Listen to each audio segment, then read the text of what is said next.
But the next major theme that I want to talk about is exceptions to the octet rule. So what is the obvious exception? Which element that we've Hydrogen. dealt with before doesn't need? What is it? Hydrogen. Hydrogen. Hydrogen is stable with? 2. 2. All right, so that's our obvious exception. If it's not that obvious to you, you might want to write that in there, that hydrogen is the obvious exception, and it needs 2 electrons. Boron is another exception. Boron has 3 valence electrons, so when I write the dot structure for boron, its 3 valence electrons can be seen. It can form compounds where it's surrounded by 6 valence electrons, and this doesn't cause a problem. All right, it's stable that way. And let me go through the example of drawing the Lewis structure. So a little bit of a review. Boron Trifluoride Bf3.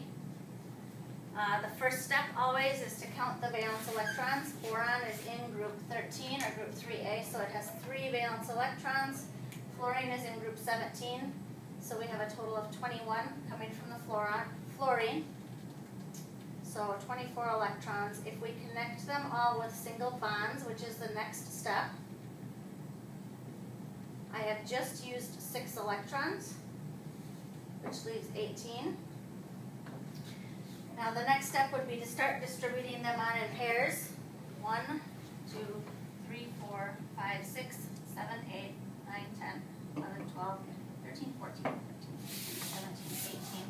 Now at this point, before, when you were doing Lewis structures, your inclination would probably be to realize that boron does not have an octet, and to solve that problem with what?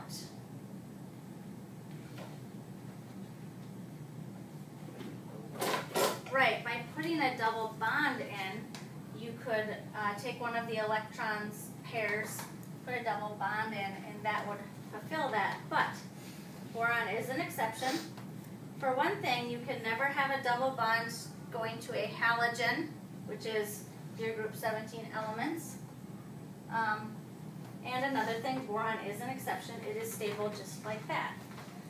Beryllium is another one. It's often stable with just 4 valence electrons. So if we look at beryllium fluoride, going through the same steps, beryllium has 2 valence electrons. It's in group 2. Fluorine is in group 17, so we have a total of 14. We have 16 electrons. If we connect with single bonds, it does not matter if I connect them straight across or if I angle them. It really doesn't matter. Either way is acceptable. And I have just used 4 electrons, which leaves me 12. Putting them on in pairs, 1, 2, 3, 4, 5, 6, 7, 8, 9, 10, 11, 12. And beryllium is an exception. It is stable, being bonded just to 2 things and having 4 valence electrons. So hydrogen, boron, beryllium, and we're going to learn one more exception.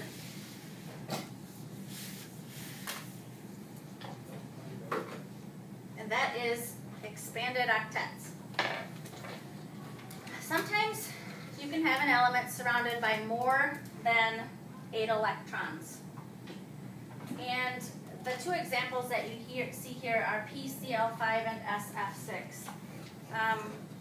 Going through the same mechanism, PCl5 counting electrons, phosphorus is in group 15, so it has 5 valence electrons. We have 5 chlorines, each with 7, giving us 35 electrons, so our total is 40.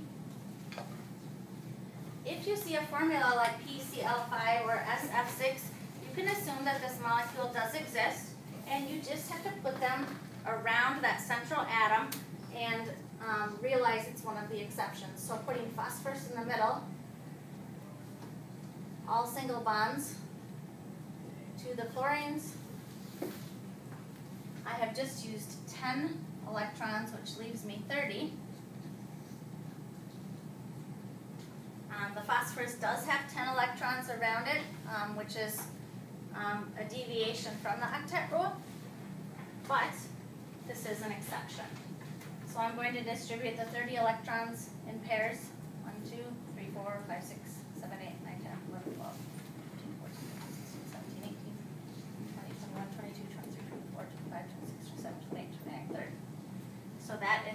the structure for phosphorus pentachloride. So as we begin to practice, I just want to remind of a few things, and maybe you could summarize them.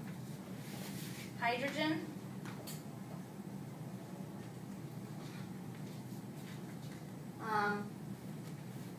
will only be involved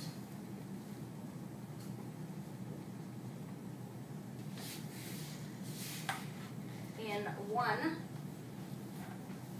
single covalent bond. So in other words, there are no lone pairs or multiple bonds going to the hydrogen.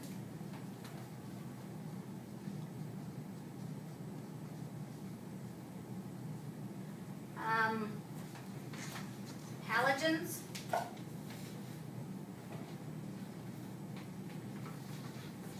which are your group 17 elements: fluorine, chlorine, bromine, iodine,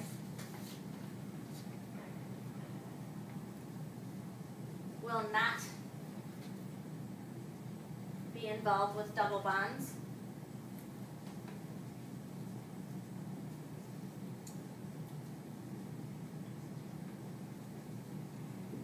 And I'm just going to take one of these as an example. Fluorine has 7 valence electrons.